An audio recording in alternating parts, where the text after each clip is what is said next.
on to the introduction of the next project, which is a 1986 ROVER SD1 VITESSE twin plenum. Originally these were 3.5 litre V8. So this one, as you can see, is a bit of a project. It needs a lot of work doing on it to get it back on the road. I purchased it back in December 2021. It was trailered up from Birmingham area, and that's when the work starts. I started working it straight away, and right from the get-go it was quite clear there was going to be a lot of welding involved, as there is with any British car of this age. Welding, and more welding. Probably don't buy an SD1 as a project unless you're familiar with the welder and you're happy spending tens or hundreds of hours lying down, upside down, welding it. So let's have a look at some of the stuff I've been doing here. Okay, so the jacking points were all rotted out of both sides. I'll try and get some decent shots of the repairs that have been made. I mean, ideally I should have really taken some videos right from the start of the project. But as you can see, we've done some floor repairs in there.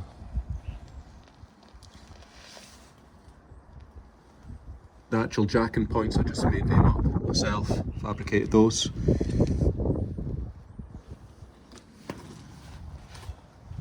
Got some outer sill repairs. That's original sills at the front there, and then I cut in sections at the rear. Bottom of that wing's been cut out, and then the inner wing behind it. That's also had some repairs in.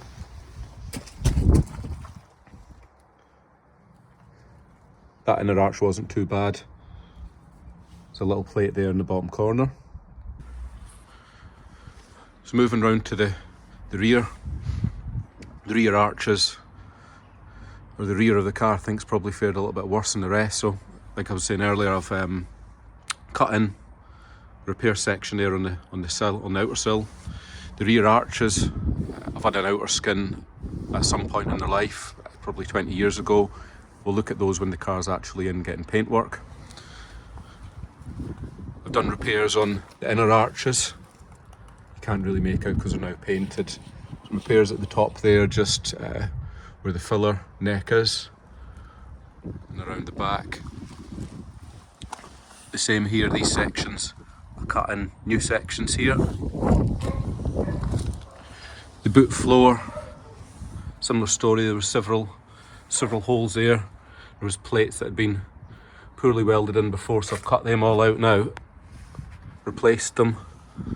And again, apologies, it's hard to make out. All of that's new. Similar story on the driver's side. Repairs on the inner arch there. And a new piece of sill welded in around that side. Outer sills at the front aren't too bad. New sections of metal and jacking points are made up here, so as you can see, everything is now absolutely solid underneath. Similar, bottom front wing cut out and replaced. Some repairs made behind the inner wing. You can make some of them out here as they go down into the floor. This is obviously still to get rubbed down and painted in these bits. Another small repair down there in the front. I'd say the most challenging repair was probably this inner structure here. Just probably in our sill area where the suspension arm mounts on. Those had completely rotted out at both sides, so fabricated up new metal in there. This is quite a challenging weld to get that looking half decent and structurally strong as well. So that's been done, and I think it's looking pretty good now. So I thought I'd preempt some of the things that will get picked up when it gets taken for MOT. The most obvious is the brakes. So they do look a little bit rusty, but they are actually all brand new. So went in, replaced the calipers, replaced the discs, replaced the front wheel bearings, New brake pads and fitting kit, some new copper pipes there, made them myself, just painted them up so they look a bit more factory, and then new hoses. The suspension I will probably replace after the MOT, unless they're a failing point. Then onto the back.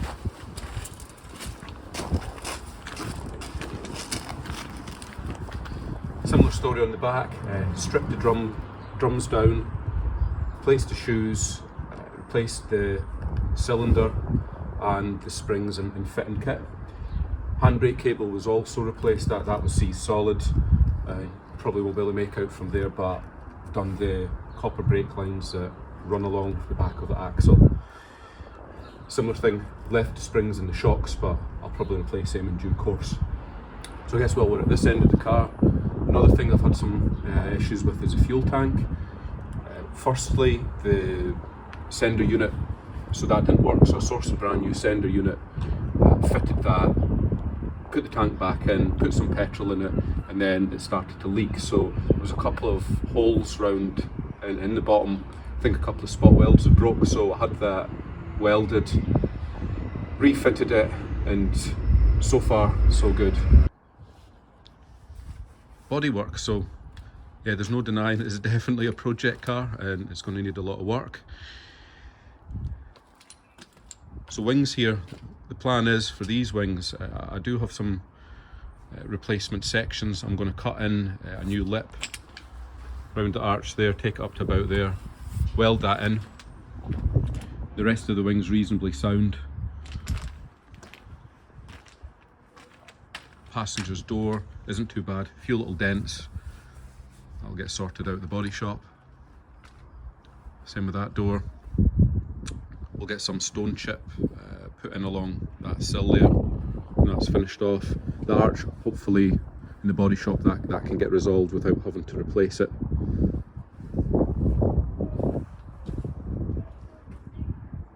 Bit of rust coming through there. You can see under that spoiler, so we'll tackle that when that comes off at the body shop.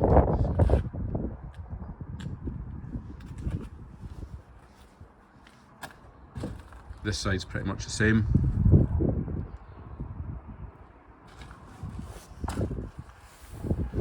This door here, I suspect underneath that yellow primer, there'll be some hidden rot that we'll need to address. Bit of a dent in that wing, that'll need resolving. Same down there, stone chip those sills to protect them. Driver's door's not too bad. And I'll cut that arch lip out as well on that wing. That cuts that rot out. And the bonnet, yeah, the bonnet's got lots and lots of dents and is very, very rusty underneath, so I do actually have a replacement new old stock bonnet for that, so I plan to get that fitted when the rest of it gets painted. The driver's window, that was a bit of an interesting one, so I recently had that replaced. The car was suffering, and still is to some degree, of water leaks. I had assumed it was coming in round the window itself, so we took the window out, and interestingly there wasn't really much adhesive around it, so that was what was letting the water in, but there was no rot at all on the window frame. So I think it was the only part of the car that had no rot and didn't require any welding, which is quite curious. So other things I'll be looking to source, bumpers, any of the chrome work if that can't be reused. Let's have a look at the engine.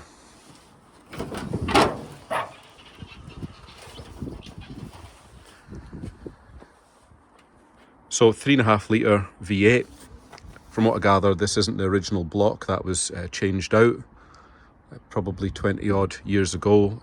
The twin plenum system was removed along with the rest of the injection system, and then just carburetor replaced it. So the engine as it stands actually runs pretty well. It starts on the button now. I've given it a service and an oil change so far, and I'm just working through the systems of the engine. So I'm currently on with the cooling system. I've flushed that through, changed the thermostat in there, and then I'll get the belts changed shortly on that.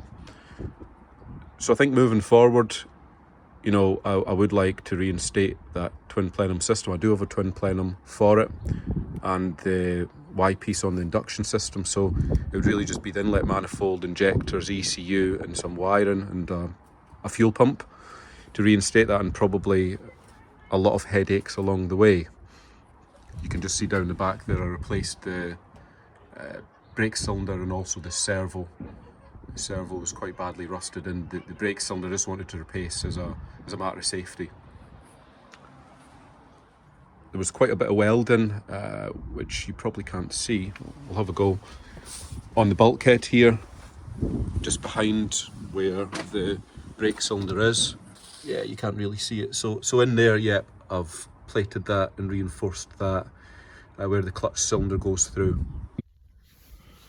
So the interior, yeah, I've done a good bit of work in here. So as you can see, there's no roof lining, so I'll need to get a replacement roof lining for that. When I originally bought the car, it had a set of grey leather Van den Plas seats.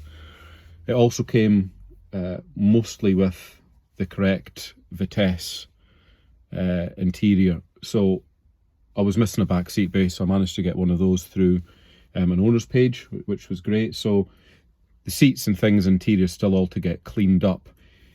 I think I've got most of the leaks from the front half of the car. There's still some leaks at the back, which we'll address when it goes in the body shop.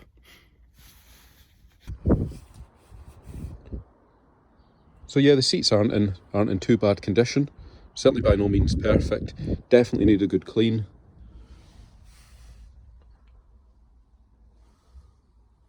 The steering wheel had a wooden steering wheel on it, so I sourced an original one there.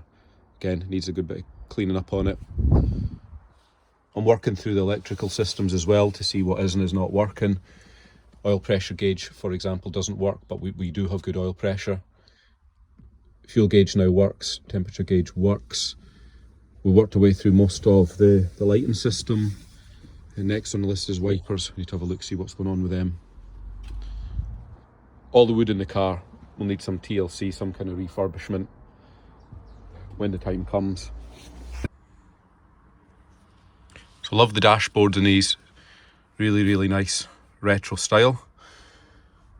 So we'll turn it on now, see if it'll start. I do warn you though, the fan at the front, I think the bearing's probably gone in that, so it'll probably get quite noisy.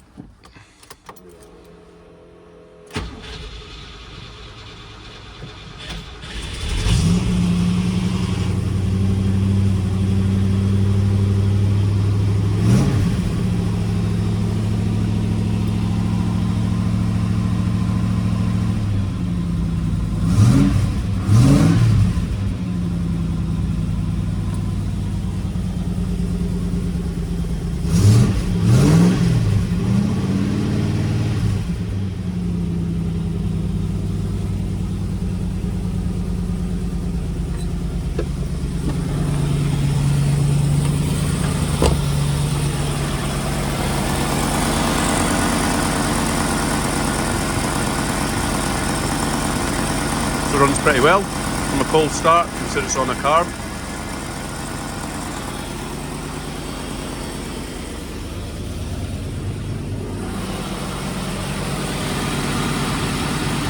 They sound lovely, these as well. You can hear we've got a couple of exhaust leaks. I think that's the downpipe gaskets. This has been fitted at some point. Looks like a Rimmer's performance exhaust, so I'll probably switch that out for the S-shaped one that comes on in the standard. I just don't like the look of that one, but we'll get that swapped out.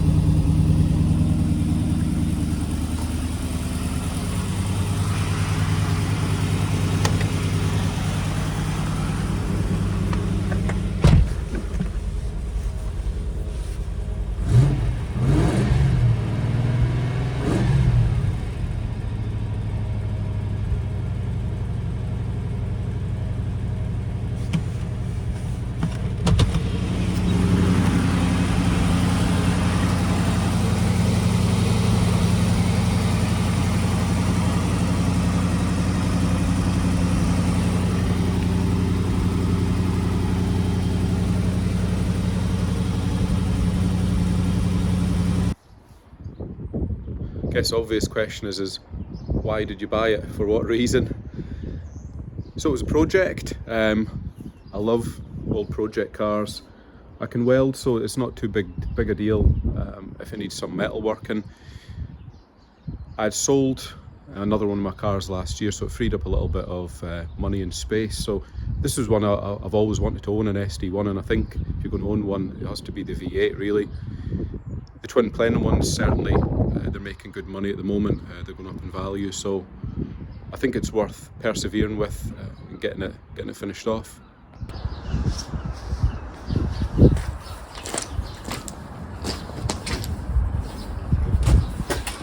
So to wrap this video up, the plan moving forward. 99% I think of the metal working is done, so that's a big achievement. It's booked in at the moment for some paint work, well, a lot of paint work, and probably a lot of fillering and any other repairs that we find along the way. So that's booked in about 2 months' time for that. Maybe if I have a chance, we'll get it in for an MOT before the paint work.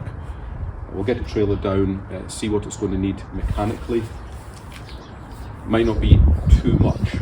There's a few things that I know it will need, but we can get them addressed pretty easily. So then we'll have a list for MOT. It'll be painted, the structure of the car, its sound. So I think then we're going to have a pretty decent car. It'll be on to finishing off the interior, finding any trim, obviously that roof lining. That's going to be a little bit of work getting one in, but I'll probably just reline that roof myself. I've done it on other cars, so it's not too difficult. And then this kind of stuff, rubbers around the doors, try and source these.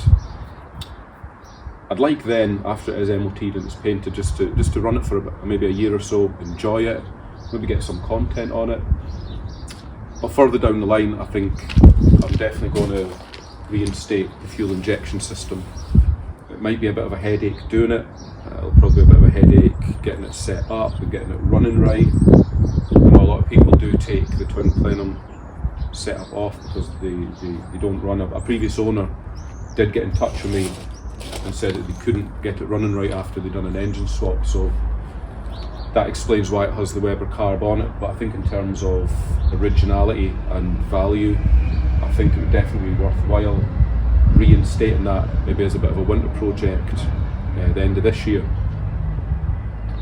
So I hope you've all enjoyed that, and watch this space for the next instalment of this one.